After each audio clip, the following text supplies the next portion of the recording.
Okay, चलिए सभी को जय हिंद, वंदे मातरम। सभी कैसे हैं? आई होप अच्छे होंगे, स्वस्थ होंगे और अपनी प्रिपरेशन आप अच्छे से कर रहे होंगे।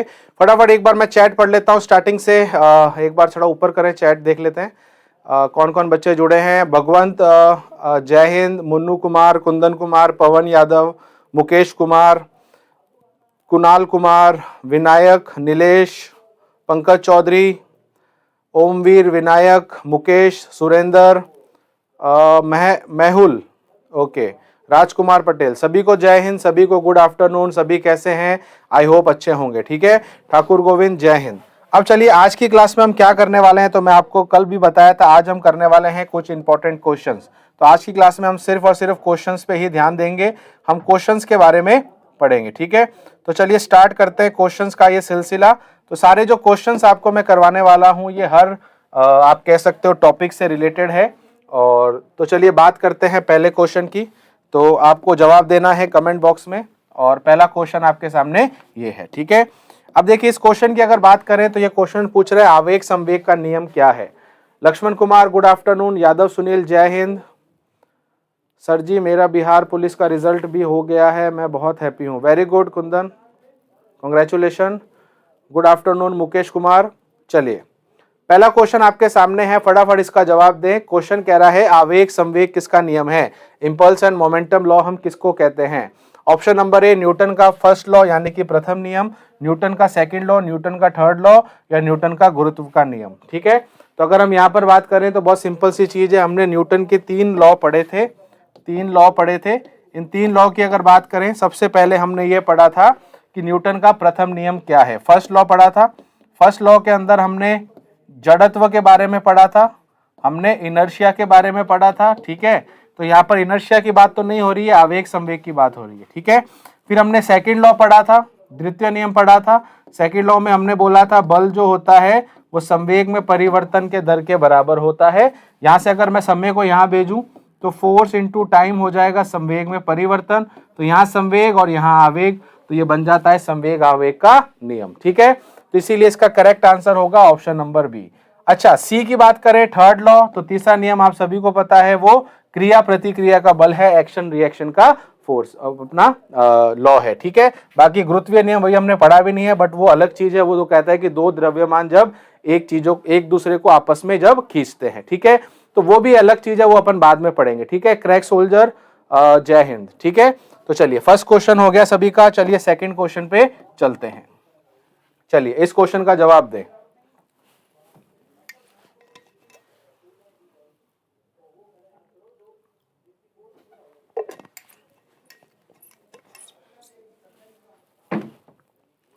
ओके, क्वेश्चन यहां पर एक बार मैं पढ़ देता हूं। बंदूक से गोली दागने पर पीछे की तरफ धक्का लगना न्यूटन के किस नियम का उदाहरण है। ठीक है, यानी कि while firing the bullet gun goes back with law, which law it follows.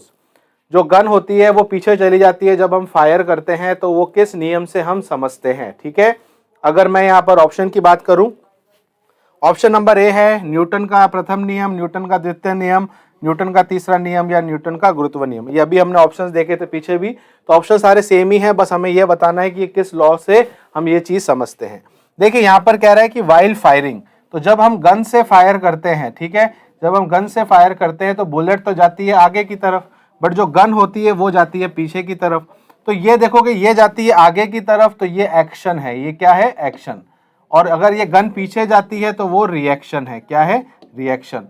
Hindi में बोलें तो ये हमारी क्रिया है, ये हमारी प्रतिक्रिया है। दोनों में फर्क समझ में आ गया। तो इसका मतलब अगर आप एक्शन करोगे तो उसका रिएक्शन भी हमें देखने को मिलता है, फिफ्थ लॉ। ठीक है, तो इसका correct answer option number C है, और सभी बच्चों ने बिल्कुल सही जवाब भी दिया है। और भी उदाहरण इसके अंदर होते हैं, रॉकेट का उड़ना, अगर रॉकेट ऊपर की ओर जाता है तो उसका भी कारण ये है कि वो भी न्यूटन के तीसरे नियम की पालना करता है, और ये संवेग संरक्षण के नियम के ऊपर बेस्ड है। ठीक है, सभी ने बिल्कुल सही जवाब दिया है, सी इसका करेक्ट आंसर होगा। चलिए थर्ड क्वेश्चन देखते हैं। अभी ये चीज मैंने बताई थी आपको, थर्ड लॉ ऑफ न्यूटन को और क्या कहा जाता है, न्यूटन के तीसरे नियम का और क्या नाम है, इंग्लिश में मैं बोल देता हूं, गैलीलियो का नियम है, गुरुत्वाकर्षण यानी कि ग्रेविटेशन का लॉ बोलते हैं, आवेग संवेग बोलते हैं, या क्रिया प्रतिक्रिया बोलते हैं। तो इसका सिंपल सा आंसर हो जाएगा ऑप्शन नंबर डी। तो इसमें तो आई थिंक किसी को कोई भी डाउट नहीं होनी चाहिए, ठीक है, क्योंकि अभी मैंने आपको बताया भी था, राइट, अभी मैंने आपको बताया भी था कि क्रिया प्रतिक्रिया का जो बल होता है, मतलब जो लॉ होता है, वो न्यूटन का थर्ड लॉ हम कहते हैं, और आवेग संवेग का जो नियम है वो न्यूटन का सेकंड लॉ हमें बताता है, और गैलीलियो का नियम हमें न्यूटन का फर्स्ट लॉ बताता है, ठीक है। तो ये चीज मैंने अभी पहले ही बता दी थी, तो इसमें ज्यादा डिस्कशन करना नहीं है, तो इसका correct answer option number D हो जाएगा।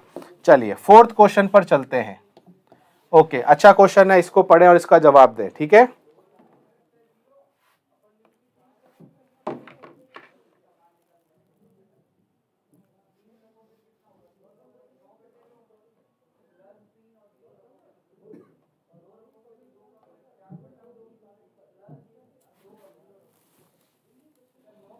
चलिए सब ऑप्शन का डिस्कशन कर दीजिए सर। हाँ, मैं साथ साथ कर ही रहा हूँ, जहाँ जहाँ ऑप्शन आ रहे हैं मैं डिस्कस भी कर रहा हूँ, जो चीज़ वापस रिपीट हो रही है उसके बारे में बात नहीं कर रहा हूँ, बाकी ऑप्शन में डिस्कस कर ही रहा हूँ, ठीक है। चलिए अब यहाँ पर अगर हम बात करें तो ये कह रहा है पेंडुलम का जो घड़ी का जो लोलक होता है उसके द्वारा कौन सी गति की जाती है। अब देखिए यहाँ पर बात कर रहा है कि जो घड़ी का लोलक होता है यानी कि पेंडुलम जो होता है वो कौन सी गति करता है, कौन सा मोशन करता है। तो पेंडुलम जब हमने स्टार्टिंग ये चैप्टर पढ़ा था तो मैंने आपको बताया था गति के प्रकार, गति अलग अलग प्रकार की होती है। तो एक चीज तो क्लियर है कि जो पेंडुलम होता है, लोलक होता है, वो इस तरीके से गति करता है, वो एक मध्य बिंदु के सापेक्ष एक मीन पॉइंट से वो राइट में भी जाता है और लेफ्ट में भी जाता है, इधर उधर जो गति करता है वही हमारी गति ये पेंडुलम करता है। अब बात यहाँ पर आती है कि कौन सी गति ये है। सरल रेखीय गति बिल्कुल नहीं है। सरल रेखीय गति का मतलब होता है जब वस्तु सीधी रेखा पर चलती है। अब या तो वो क्षैतिज पे चल दे या वो वर्टिकल पे चल दे, यानी कि ऊर्ध्वाधर, तो ये सरल रेखीय गति तो बिल्कुल भी नहीं है। वृत्तीय गति यानी कि सर्कुलर मोशन, सभी को पता है कि कोई चीज जब सर्कल में घूमती है यानी कि वृत्त में घूमती है, तो ये पेंडुलम भी कोई वृत्तीय गति नहीं कर रहा है, तो इसका बी भी आंसर नहीं होगा। अब आता है दोलनी गति, बिल्कुल सही। दोलनी गति यानी कि वाइब्रेटरी मोशन या ऑसिलेटरी मोशन क्या होता है, तो मैंने आपको बताया था वाइब्रेटरी मोशन या दोलनी गति वह गति होती है जब आपका जो पेंडुलम है या कोई भी वस्तु है वो एक मध्य बिंदु से इधर उधर गति करती है। जैसे कि तार के अंदर कंपन, अगर आप एक तार को खींचोगे, हाँ पीरियोडिक भी हो सकता है, बिल्कुल हो सकता है, अगर ऑप्शन में पीरियोडिक होता तो हम उसका जवाब भी देते, ठीक है। पेंडुलम में कौन कहां मैक्सिमम और मिनिमम होता है सर। देखो पेंडुलम वैसे आपके पता नहीं कोर्स में है कि नहीं, बट बता देता हूं, ये मध्य बिंदु होता है तो यहाँ विस्थापन 0 होता है, और जब पेंडुलम एक पॉइंट पर सबसे अधिकतम ऊपर जाता है तो वहां उसका विस्थापन आयाम के बराबर हो जाता है, और दूसरी जगह भी उसका विस्थापन आयाम की तरफ हो जाता है, ठीक है। आपको बस यही पूछा जाएगा कि कहां पर उसका विस्थापन सबसे अधिक होता है, तो उच्चतम बिंदु पर उसका अधिकतम होता है, और ये हमारा मध्य बिंदु कहलाता है। तो इस तरीके के मोशन को हम वाइब्रेटरी मोशन यानी कि दोलनी गति कहते हैं। तो नन तो होने से रहा क्योंकि आंसर हमें मिल चुका है। अब जब दोलनी गति पढ़ ही रहे हैं तो इसके एक और भी उदाहरण है। जैसे मैं बोलता हूं तार के अंदर कंपन आना, आप जब तार खींचते हैं तो उसमें जो कंपन आता है ना, स्प्रिंग के अंदर वाइब्रेशन, कंपन आना, स्प्रिंग को जब खींच के आप छोड़ते हो तो वो भी हमारा क्या कर रहा है, कंपनीय गति कर रहा है, ठीक है। तो ये सारी चीजें हमें ऑलरेडी हमने पता भी है और हमने पढ़ी भी थी। तो अगर यहाँ पर अभी देखें तो ऑप्शन नंबर सी इसका बिल्कुल करेक्ट आंसर होगा। चलिए फिफ्थ क्वेश्चन की ओर चलते हैं। फिफ्थ क्वेश्चन को पढ़िए और जवाब दें।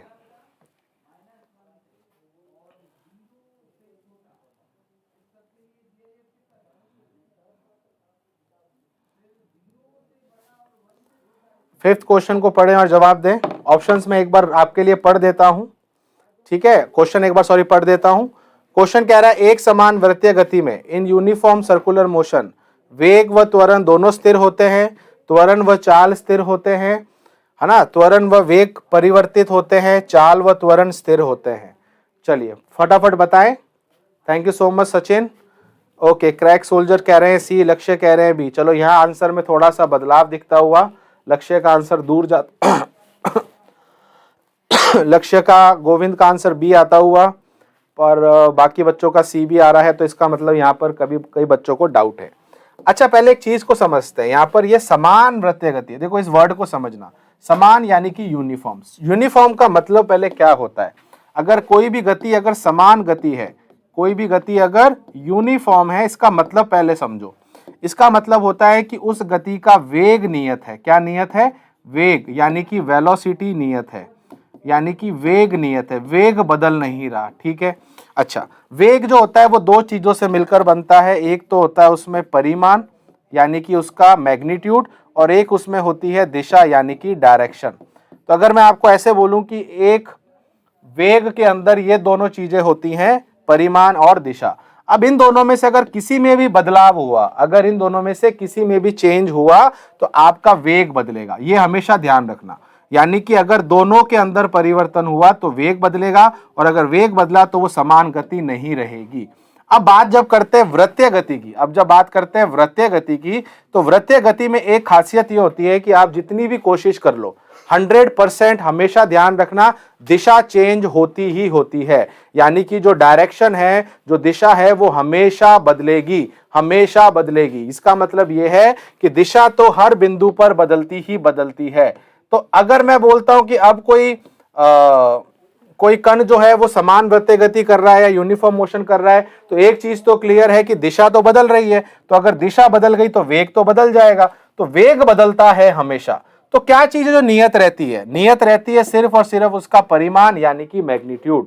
तो ध्यान रखना, वृत्तीय गति के अंदर, सामान्य वृत्तीय गति के अंदर चाल नियत होती है। चाल ही को तो हम परिमाण कहते हैं। वेग में अगर दिशा निकाल दूं तो क्या बनेगी? चाल बचेगी। तो चाल हमेशा नियत रहती है, वेग नियत कभी नहीं रहता। अब यह क्वेश्चन में ये बोल रहा है कि समान वृत्तीय गति है, तो वेग व त्वरण स्थित है गलत। गलत क्यों है? कि वेग जो होता है वो कांस्टेंट नहीं हो सकता, वेग बदलता है, और वो बदलता है किसकी वजह से? मैंने बताया, दिशा की वजह से। त्वरण व चाल स्थिर होते हैं। अच्छा, दूसरा, त्वरण व वेग परिवर्तित होते हैं, और तीसरा, चाल व त्वरण स्थिर होते हैं परंतु वेग परिवर्तित नहीं होता। अच्छा, अब यहां पर बात आती है कि सर त्वरण का क्या खेल है? यह समझ में आ गया कि चाल स्थिर होती है, स्पीड कांस्टेंट होती है। अब मेरा पॉइंट यहां पर यह है कि ये त्वरण का क्या खेल है। अब चलिए त्वरण का खेल समझते हैं। अभी आपको पता है कि जब भी वृत्तीय गति होती है तो उसका जो त्वरण होता है वो होता है हमारा सेंटर की तरफ। कहां होता है? सेंटर की तरफ, केंद्र की तरफ। यानी कि इसको हम क्या बोलते हैं? इसको हम बोलते हैं अभी सेंट्री, इसको इंग्लिश में बोलते हैं सेंट्रीपिटल, है ना। हिंदी में बोलते हैं अभिकेंद्रीय बल, इसको हिंदी में बोलते हैं अभिकेंद्रीय बल, लिख लेना आप, ठीक है। तो अभिकेंद्रीय बल की जब हम बात करते हैं तो उसका फॉर्मूला भी हम पढ़ते हैं, क्या? mv²/r। तो इसमें अगर मैं बोलूं अभिकेंद्रीय त्वरण क्या होता है, तो वो होता है v²/r। सही बात है, बिल्कुल सर सही बात है। अब आप एक चीज नोट करेंगे कि इसमें v आ रहा है और इसमें r आ रहा है, तो ये v क्या है? ये v इसकी चाल है। क्या है? चाल है। तो इसका मतलब ये है कि v यहां पर बदलेगा नहीं, वेलोसिटी नहीं है, ये चाल है। क्या है? चाल है। एक बार जो प्रारंभिक चाल उसने ले ली थी, ये उसी के सारे चलेगा, बिल्कुल चलेगा। तो इस पॉइंट पर अगर नापोगे तो भी v²/r करोगे, इस पे नापोगे तो भी v²/r करोगे। तो क्या मैं ये कह सकता हूं दिशा हमेशा सेम है और परिमाण हमेशा सेम है? तो त्वरण नियत रहेगा। ध्यान रखना, त्वरण क्या रहेगा? नियत रहेगा। तो त्वरण व चाल स्थिर होते हैं, बिल्कुल सही आंसर होगा। सी जिसने लिखा है वो गलत क्यों है? बिकॉज उन्होंने त्वरण को नियत कर दिया है, चेंज कर दिया है, तो वो चेंज नहीं होता है, ठीक है। तो आई होप सबको समझ में आ गया होगा। अच्छा प्रश्न है काफी, और इसमें जो भी चीजें आपको बताई हैं उसको अच्छे से याद रख लेना, ठीक है। चलिए आगे चलते हैं छठे क्वेश्चन की तरफ। छठा क्वेश्चन काफी सिंपल है। छठा क्वेश्चन कह रहा है बल का सूत्र F = ma होता है, किस नियम में प्राप्त होता है? तो इसी को हम ये भी बोलते हैं, सर जी वेलोसिटी कांस्टेंट होगा? नहीं, वेलोसिटी कांस्टेंट सर्कुलर मोशन में कभी भी नहीं होती, 100% नहीं होती, क्योंकि दिशा यानी कि डायरेक्शन बदलती है, इसलिए वेलोसिटी कांस्टेंट कभी नहीं हो सकती। सिर्फ स्पीड कांस्टेंट हो सकती है, चाल नियत हो सकती है, ठीक है। अब ये वाला क्वेश्चन काफी सिंपल सा क्वेश्चन है, और आपको भी ये क्वेश्चन मुझे कई बार बच्चे पूछते हैं कि फोर्स की डेफिनेशन कहां से आई, फोर्स का फॉर्मूला कहां से आया। तो देखिए, फोर्स का फॉर्मूला होता है F = ma। बल का सूत्र क्या होता है? F = ma, जो कि हमें न्यूटन के सेकंड लॉ से मिलता है। तो इसमें तो किसी को डाउट नहीं होनी चाहिए। इसका करेक्ट आंसर बी है। न्यूटन का प्रथम नियम तो हमें जड़त्व के बारे में समझाता है, इनर्शिया के बारे में बताता है। तीसरा नियम तो हमें बल के क्रिया और प्रतिक्रिया के बारे में बताता है, ठीक है। आपके हिसाब से ए? नहीं नहीं नहीं, मेरे हिसाब से तो बी रहेगा, ए नहीं है। ए तो मैं कभी भी नहीं बोलता हूं, बल की परिभाषा तो हमेशा मैं सेकंड से ही बोलता हूं। चलिए 7वां क्वेश्चन देखते हैं। चलिए इसका जवाब देख, इनमें से कौन सा रिलेशन है जो सही है विस्थापन, वेग और समय का। बहुत ही सरल सा प्रश्न है।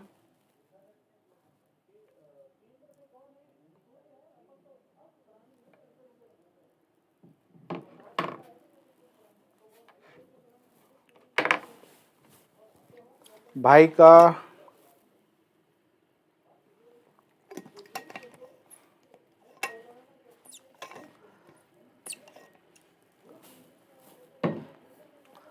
हाँ, कुछ ऑप्शंस हिंदी में है उसको मैं करेक्ट कर दूंगा, साथ साथ आपके मैं लिख दूंगा इंग्लिश में भी।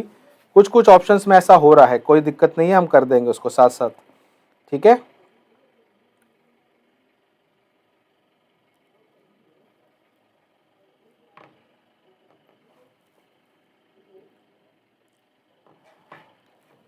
ओके, ए आ रहा है, वेरी गुड। सी आ रहा है, देखते हैं।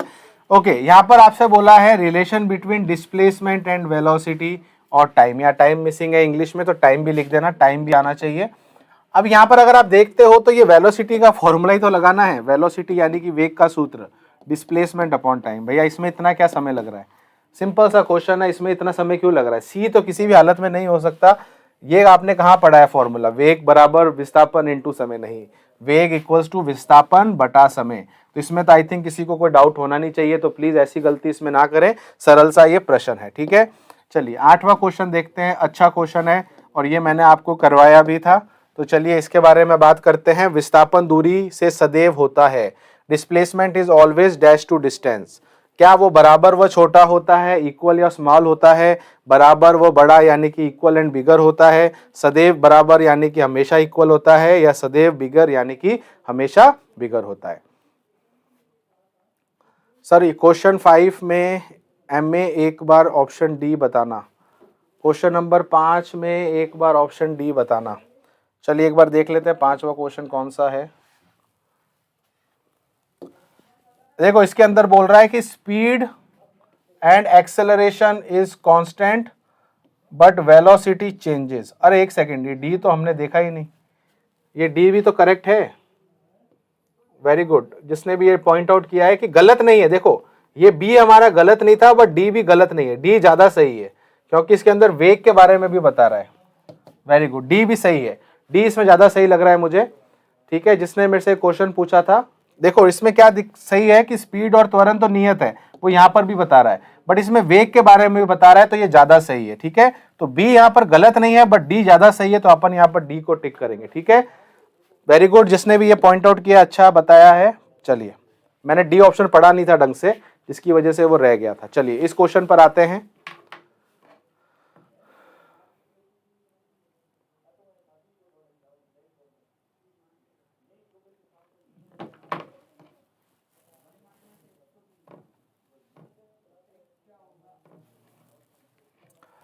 हाँ डी भी करेक्ट है, डी ज्यादा करेक्ट है, ठीक है।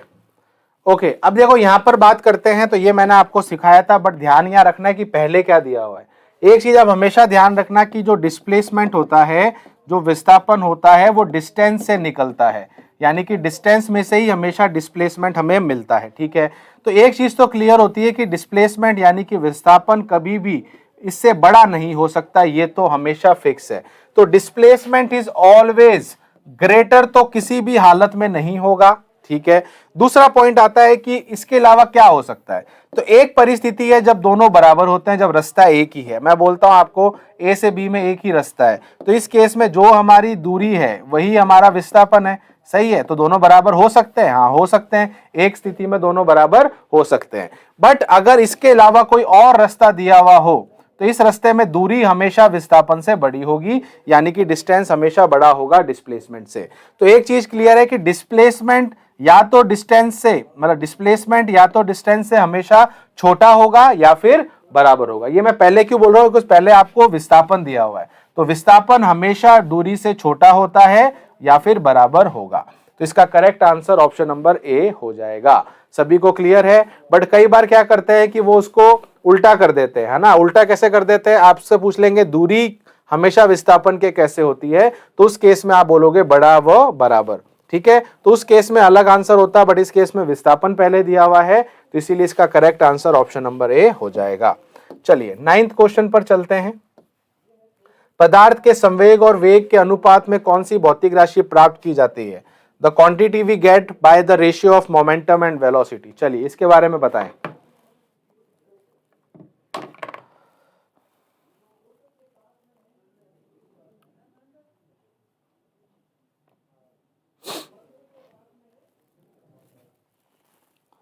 चलिए इसके बारे में बताएं।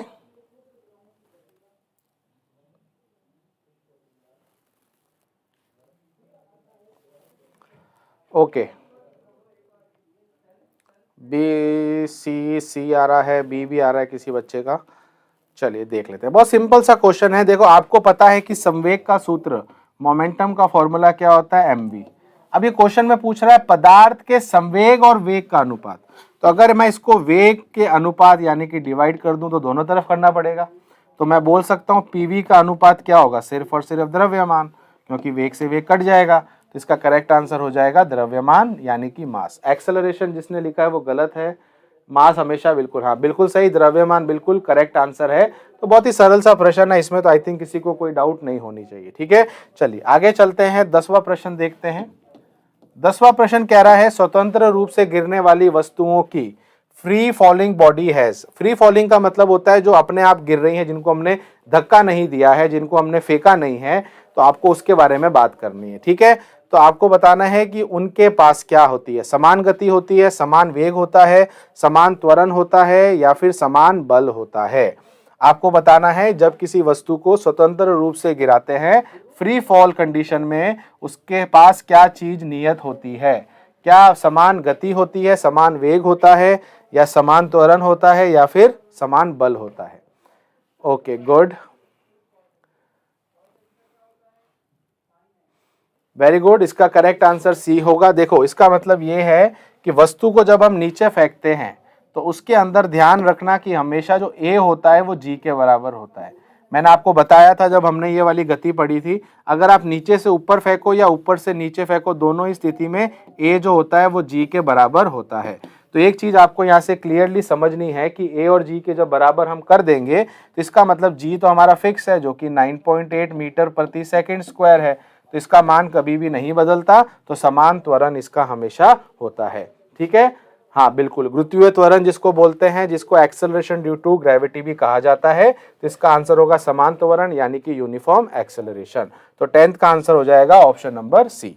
चलिए 11वें की बात करते हैं। संवेग का इसमें से सूत्र बताना है। आई थिंक इसमें तो किसी को कोई भी प्रॉब्लम नहीं होगी। ठीक है, अब यहाँ पर देखो दो चीजों के बारे में ध्यान रखना है। एक तो आपसे पूछा है संवेग का फॉर्मूला इनमें से सही क्या है ना?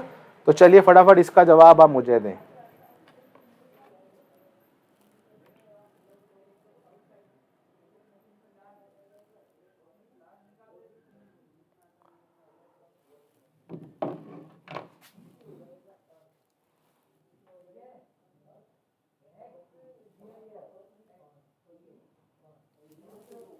डी डी आ रहा है, very good,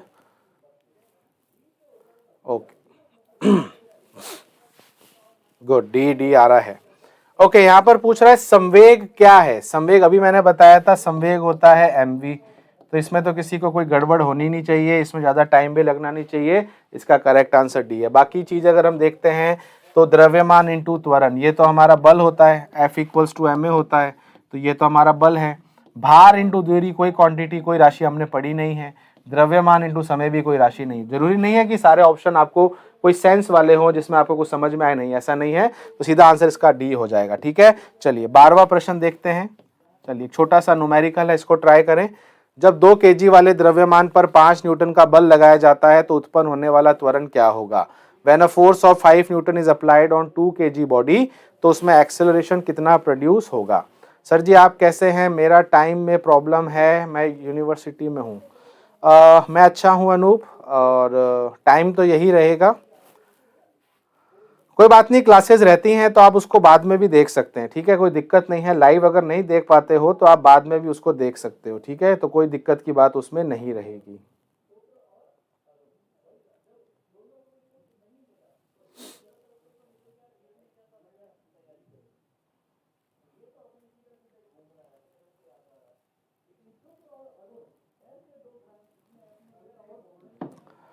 sir live class attend कर नहीं पाते, कोई बात नहीं, आप रिकॉर्डेड देख सकते हैं, ठीक है। चलिए ए आंसर सभी बच्चों का आ रहा है, वेरी गुड, 2.5 मीटर पर सेकेंड स्क्वायर, गुड। ओके, अब यहाँ पर अगर आप देखोगे एक चीज ऑप्शंस में आपको पता लगेगा, देखो क्या चीज हुई है कि ऑप्शन के अंदर अगर आप देखोगे तो यहाँ पर ये दोनों मीटर प्रति सेकंड में है। तो पहली चीज तो ये दोनों ऑप्शन तो वैसे ही गलत हो गए, क्यों? क्योंकि मीटर प्रति सेकंड तो वेग होता है, चाल होती है, त्वरण नहीं होता है। तो ये सारे गए काम से, ठीक है। अब बाकी दो के बारे में बात करते हैं। तो सिंपल सा क्वेश्चन है, F equals to M A होता है, तो हमें ए पूछा है तो ए हो गया F बटा एम। F कितना दिया हुआ है 5, एक M कितना दिया हुआ है 2, तो 5 बटा 2 करोगे तो 2.5 आ जाएगा। यूनिट क्या रहने वाली है? यूनिट रहने वाली है मीटर प्रति सेकंड स्क्वायर। तो सिंपल सा क्वेश्चन है, तो इसका correct answer option number A है, और सभी बच्चों ने बिल्कुल सही भी जवाब दिया है। हाँ, यही लेवल के क्वेश्चन आएंगे, ठीक है। चलिए अगला क्वेश्चन है हमारा 13वां प्रश्न। तो चलिए 13वें प्रश्न की बात करते हैं। गति का प्रथम समीकरण क्या है? मोशन की फर्स्ट इक्वेशन इनमें से क्या होगी? v equals to U plus A T square, V square equals to U plus A T, V equals to U plus A T, या v equals to U square plus A T, ठीक है।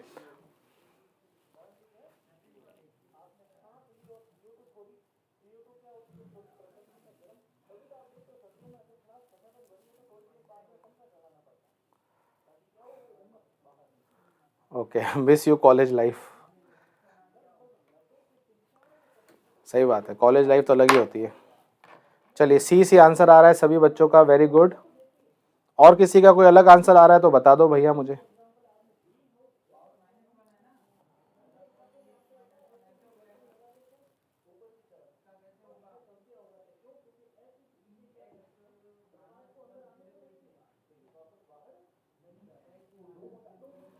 Okay good.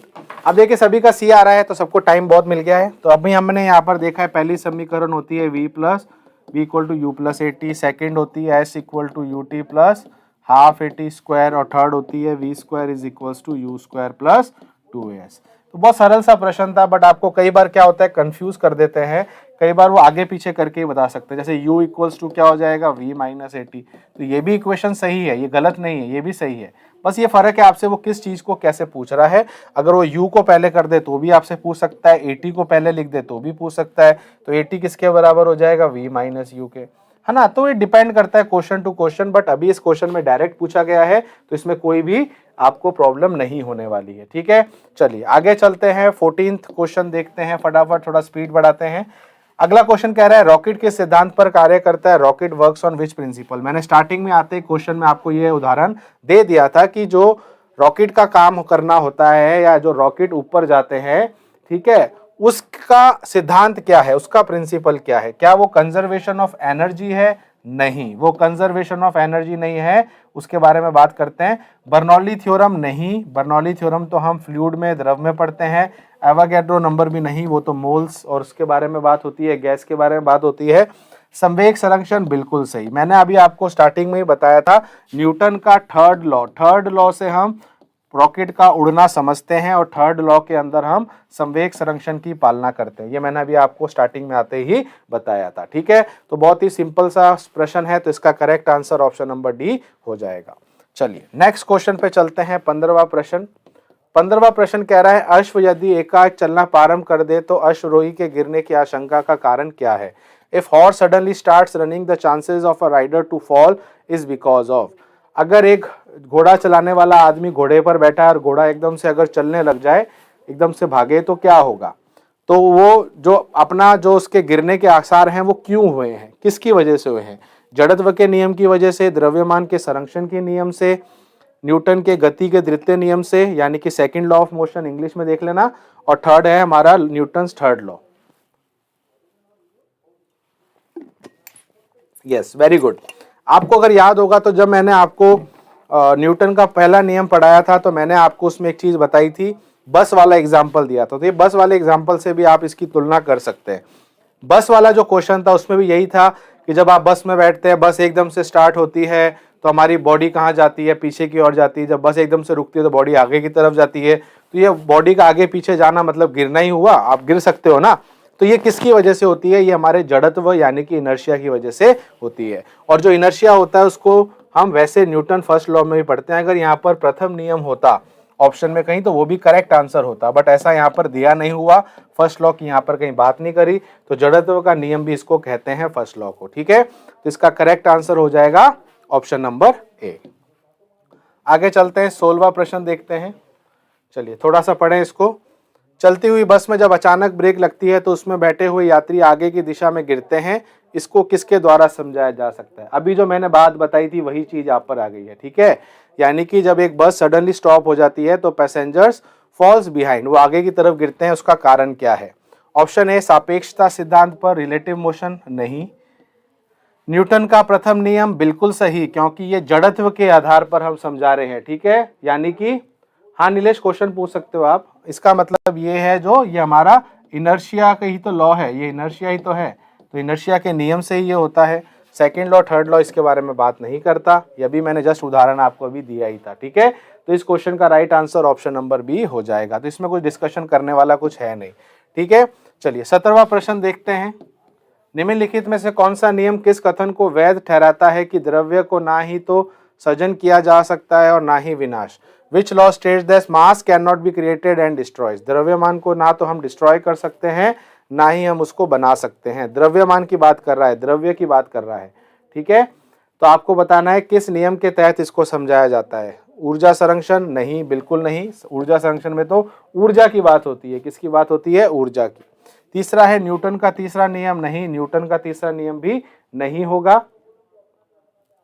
फिर आता है द्रव्यमान संरक्षण का नियम, बिल्कुल सही, नाम से पता चल रहा है द्रव्यमान संरक्षण, कंजर्वेशन ऑफ मास। तो मास को ना तो बनाया जा सकता है ना ही उसको डिस्ट्रॉय किया जाता है, तो इसको हम क्या बोलते हैं? इसको हम द्रव्यमान संरक्षण का नियम बोलते हैं। ऊर्जा संरक्षण में तो हम ऊर्जा की बात करते हैं कि ऊर्जा को ना तो बनाया जा सकता है ना ही नष्ट किया जा सकता है। डी तो इसका आंसर वैसे भी नहीं होने वाला है, तो इस क्वेश्चन का करेक्ट आंसर हो जाएगा ऑप्शन नंबर सी।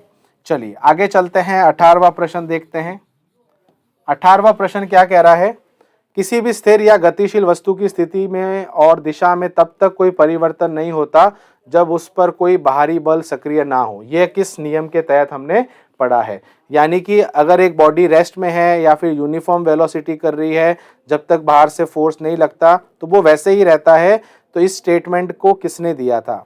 यह है हमारा न्यूटन का फर्स्ट लॉ, दूसरा है सेकंड लॉ, तीसरा है थर्ड लॉ, चौथा है नन।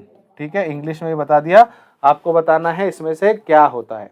बिल्कुल इसका राइट आंसर ऑप्शन नंबर ये है ए। देखो जो इनर्शिया का नियम है वही तो यही है, और इनर्शिया भी यही कहता है और न्यूटन का प्रथम नियम भी यही कहता है। इनर्शिया भी हमें यही समझाता है कि जो वस्तु जिस भी स्थिति में है, यानी कि विराम अवस्था या फिर नियत वेग वाली स्थिति में, तो उसी स्थिति में अपने आप को कायम रखती है, वो उसी स्थिति में रहती है जब तक उस पर भारी बल नहीं लगता, एक्सटर्नल फोर्स नहीं लगता। तो ये न्यूटन ने हमें पहले नियम में ही समझाया था, तो इसके बारे में भी हमने बात करी थी। द्वितीय नियम में तो अलग था, वो कहता है कि जब वस्तु पर अगर बल लग जाता है तो वस्तु में त्वरण उत्पन्न हो जाता है, तो वहां पर हम बल की आप कह सकते हो इक्वेशन या फिर बल का समीकरण निकालते हैं, तो वो सेकंड लॉ में नहीं हम पढ़ते हैं इस बारे में। ठीक है, तो इसका correct answer option number A हो जाएगा। चलिए 19वां क्वेश्चन देखते हैं। 19वां क्वेश्चन कह रहा है गति की दूसरी इक्वेशन इनमें से कौन सी है? तो आई थिंक इसमें तो किसी को कोई होना नहीं चाहिए problem. v equals to U plus A T, ये तो हमारी पहली समीकरण है। दूसरी समीकरण s equal to U T plus half A T square, बिल्कुल सही। तीसरी वाली s equals to half U T plus A T square, गलत। और v square equals to U square, ये तो हमारी तीसरी समीकरण होती है। ठीक है, तो दूसरी समीकरण की यहाँ पर अगर बात करें तो वो होती है s equal to U T plus half A T square. तो ये हमारे समीकरण नंबर 2 होती है मोशन की, यानी कि गति की। तो बहुत ही सरल से प्रश्न आ रहे हैं, धीरे धीरे आगे बढ़ेंगे तो आपको अच्छे अच्छे क्वेश्चंस भी और दिखेंगे। अभी हम सिंपल क्वेश्चन से जो भी अभी तक हमने पढ़ा है उसको हम रिवाइज कर रहे हैं। ठीक है, चलिए आगे चलते हैं, 20वां प्रश्न देखते हैं। गैलीलियो का नियम किसको कहा जाता है? ये मैंने अभी आपको स्टार्टिंग में ही बताया था। आपको बताना है क्या वो फर्स्ट लॉ है, सेकेंड लॉ है, थर्ड लॉ है, या नन कर दो, या फिर ग्रेविटेशनल लॉ। तो इसका right answer option number A है, यानी कि न्यूटन का प्रथम नियम। क्यों है? क्योंकि गैलीलियो का जो नियम है उसी को तो जड़त्व का नियम कहते हैं। किसका कहते हैं? जड़त्व का। तो जड़त्व वो जो होता है जिसको हम इनर्शिया कहते हैं, तो लॉ ऑफ इनर्शिया किसने दिया था? गैलीलियो ने दिया था। तो गैलीलियो के आधार पर हम ये चीज को समझते हैं। ठीक है, तो इसका करेक्ट आंसर ऑप्शन नंबर क्या हो जाएगा, ए। रही बात सेकंड लॉ थर्ड लॉ की, गुरुत्व नियम की, तो उसके बारे में अभी गैलीलियो ने कोई बात नहीं करी थी। ठीक है, चलिए आगे चलते हैं। 21वां क्वेश्चन देखते हैं। 21वां क्वेश्चन कह रहा है कि एक स्थायी वस्तु में क्या रहता है या रहती है। स्टेशनरी बॉडी के पास क्या होता है, वेग होता है, संवेग होता है, त्वरण होता है या ऊर्जा होती है। हो सकती है, आप ऐसा बोल सकते हो, जरूरी नहीं हर बार होगी, बट हो सकती है या नहीं हो सकती है उसके बारे में बात हो रही है। अगर एक वस्तु जो है वो क्या है, रेस्ट पर है, एक वस्तु जो विराम अवस्था में है, स्थायी है, तो उसके पास इनमें से क्या हो सकता है, ए वेग, संवेग, त्वरण या फिर ऊर्जा। देखो दो चीजें तो पहले से समझ में आ जाती है कि वो रेस्ट पर है, विराम अवस्था में है। विराम अवस्था में है तो वेग 0 होगा, वेग 0 होगा तो त्वरण कैसे आएगा, और अगर वेग 0 है तो संवेग भी 0 होगा, बिकॉज संवेग mv होता है। तो अगर v 0 है तो संवेग भी 0 है, तो ये तीनों के तीनों तो 0 ही होंगे। रही बात ऊर्जा की, तो ऊर्जा हो सकती है। अब मैं यहाँ पर आपको ये बता रहा हूँ, ऊर्जा बहुत तरीके की होती है, स्थितिज ऊर्जा है, गतिज ऊर्जा है। तो गतिज ऊर्जा इसमें नहीं होगी, गतिज ऊर्जा इसमें 0 होगी, बट स्थितिज ऊर्जा तो हो सकती है ना। अगर मैं किसी वस्तु को जमीन से उठा के किसी बिल्डिंग के ऊपर रख दूं तो इसमें कौन सी ऊर्जा है, तो इसमें स्थितिज ऊर्जा है, तो स्थितिज ऊर्जा तो हो सकती है, और वस्तु तो रुकी हुई है, तो इसीलिए इसका करेक्ट आंसर ऑप्शन नंबर क्या होगा, डी। चलिए आज का लास्ट क्वेश्चन हम करते हैं, फिर हम बाकी चीजें क्वेश्चन कल करेंगे। ठीक है सर, एक शिकारी पेड़ पर लटके बंदर के सर पर निशाना लगाते हुए गोली चलाता है।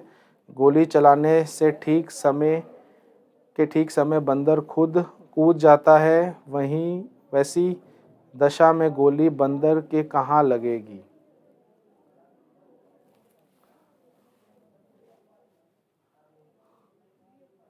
अब बंदर कहाँ कूदता है, नीचे के ऊपर। क्वेश्चन का है, वापस चला गया वो। एक बार इसको ना आप या तो मुझे भेज देना एक बार कहीं पर, फिर मैं देख लेता हूँ। अभी एग्जैक्ट मुझे क्वेश्चन एक बार समझना पड़ेगा क्या है। वैसे उसमें क्या होता है, प्रक्षेपीय गति होती है कि जब अपन गोली चलाते हैं तो गोली नीचे भी थोड़ी जाएगी। अब वो पता नहीं उसे बंदर नीचे जा रहा है ऊपर जा रहा है, क्या सीन है। ठीक है, चाय पी लो सर, लाओ भी चाय लाओ, चाय पी लेते हैं। ठीक है, चलो इस क्वेश्चन की बात करते हैं। Newton which law explain swimming. ये तो बहुत सिंपल है भैया, इसको तैरने का सिद्धांत किसने सिखाया, तीसरा नियम। क्योंकि जो तैरने का सिद्धांत होता है वो एक्शन रिएक्शन होता है। क्या होता है, एक्शन रिएक्शन, क्रिया प्रतिक्रिया का बल होता है। ठीक है, जो हम न्यूटन के तीसरे नियम में देखते हैं। चलिए आज के लिए इतना ही है, आज के लिए इतना ही है, बाकी चीजें हम कल करते हैं। सभी अपना ध्यान रखना और इसी तरीके से पढ़ते रहना। कल हम कुछ और क्वेश्चंस करेंगे, आज कुछ अच्छे क्वेश्चंस भी हमने करे हैं, इजी क्वेश्चंस भी करे हैं, बाकी चीज़ें हम कल करेंगे। और नीलेश, मैं इसका जवाब आपको कल देता हूँ। मैं एक बार चैट को वीडियो खत्म होने के बाद पढ़ लेता हूँ, उसको मैं पढ़ के आपको कल इसका जवाब मैं चैट पर ही दे दूंगा। ठीक है, चलिए इसी के साथ क्लास को यहाँ खत्म करते हैं। सभी अपना ध्यान रखना, तब तक सभी को मेरी तरफ से जय